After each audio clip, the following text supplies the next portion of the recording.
lutwa dusu ya mfumu ya tete ya kizunga na betu ya Congo Central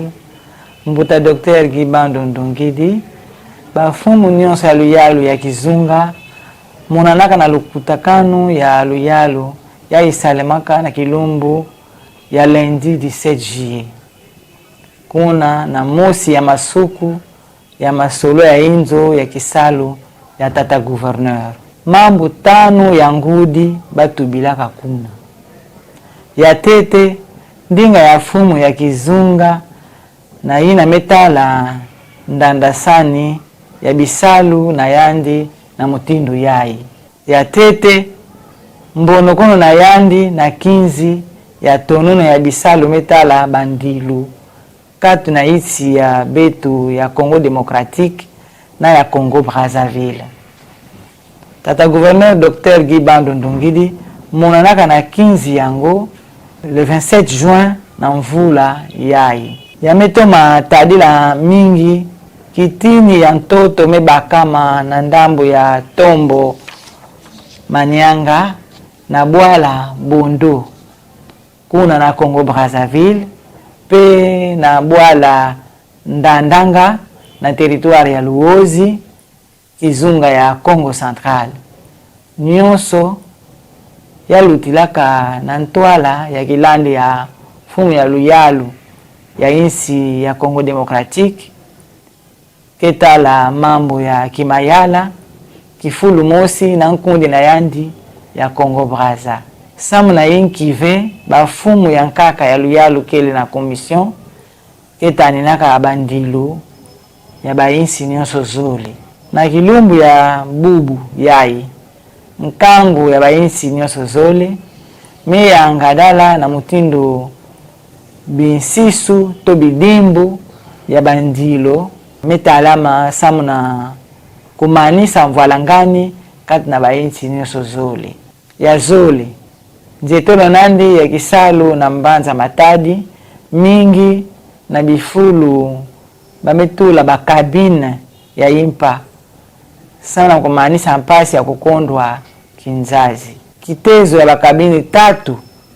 mesumbulwa na mbongo ya luyalu ya kizunga sana kutombokolo ya kinzazi na mbanza matadi bisalu ya snel mebakama kiyekwa ya kutula yao na Ndimba Antoine na Saint Gérard na Mikondo pe na quartier Kambanana kaka na banzie tolo yango mbuta Gibando Ndungidi na kusola na nkangu yani monisaka luzolo ya fumu ya isi pe bato ya kusoba luzingu na nkangu na kumonana na yandi na kinzi ya tungulo ya bisalu ya nzila manterne chela pe singine tata gouverneur Dr. Gibando Ndungidi na kumonana na yandi na Bwala Mangala secteur Bomabungu territoire Mwanda na Lumba Sabala 15 juillet kitwadi na ntumo ya luyalu to ministre ketala bisalu ya tungulu ya mutindo na mutindu yandi bakaka lukano ya kuzibula meso pe ntwala eti tungulu ya nzila manterne singini kuza tombula luzingu na kati ya kizunga ya Congo Central ya iya nzetolo yandi na ntoto ya Chine na ntwala ya kumanisa ndinga fumu ya tete ya kizunga monisaka mutindu lutilaka nzetolo nandi na kisalu banda lumbu ya le 29 juin tina le 6 juillet 2023 na insi ya Chine mingi na bambanza Changsha na Shanghai sika salamaka kimoko ya nene sangisaka bantumo ya kizunga ya Afrika pe ya insi ya Chine yandi monanaka na kinzi ya kukembela dipanda ya insi na beto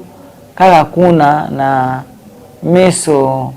ngolo ya ntumwa ya insi na beto na ntoto ya Chine na bilumbu ke kuiza kizunga ya Congo Central ke yamba batu ya mbongo mingi ke na wabanza ya kusala minkita pe kuzibula bisalu nyonso ina na nguizani kati na ntoto ya Chine na Kintwadi na Kizunga ya Congo Central. Liambo ya zole ya ngudi batu bilaka kele kundima bamambo pe balukanu bakamaka na lukotakanu ya batumwa ya luyalu ya Kizunga na lumbu ya zole 13 juin 2023. Na manima ya lutango na inwa ya nsoniki ya luyalu na luyalu ya Kizunga mukanda yango yandima maka na batu nyonso. Liambo ya tatu ya vuandaka kufimpa mabanza pe mikanda ya luyalu samu na tomosono ya kisalu ya luyalu ya Congo Central. Kuna nde tete bantuma ya luyalu la andaka dibanza ya kutomisa pe kutombola bisalu ya kimayala na bifulu nyonso. La andila yao dibanza ya kubika na kimfuka ya tombokolo ya Kizunga. Liambu ya iya tubuluaka na kati ya lukutakane kele mutindo kena kusalimina bisalu ya ba ministère na ba komisaria na beto. Ministre ketala mambo ya plan monisaka manaka ya tombokolo ya Kizunga ya Congo Central kubanda mvula 2023 ti na 2027. Sama ya kusiamisa pe kundima manaka yango batumwa ya inzo ya Kinzonzi bwela luyalu ya Congo Central kevukana kisika mosi na bilumbu kena kuiza. Tekila yandi futula ndinga tata ministre ya plan tadisaka mutindu vuandelaka nzietolo nandi na kisalu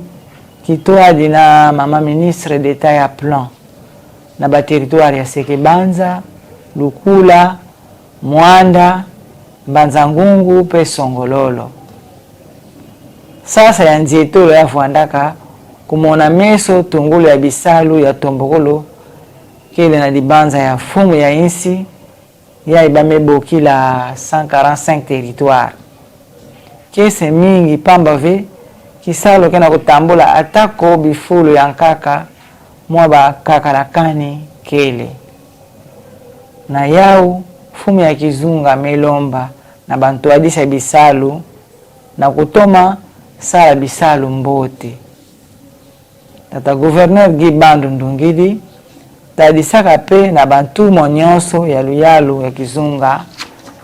mutindu kena kusalimina bisalu ya tungulu ya bifulu ya kubakila maza ya mbote ya vuanda na babwala tona bambanza ya Congo Central. Na ndambu ya nkaka ministre ketala mambo ya bilanga pe kutwela bibulu pesa kasango ya pasi metala akivuka kena kufwa bibulu na territoire ya Madimba mingi na ba secteur ya Ngufu pe Mfidi. Na yao yalu ya Kizunga melomba na ba ministre Kintwadi na ba fumu ya bwala na kusala nyonso tikimbevu bikatambakana na babwala ke pembeni.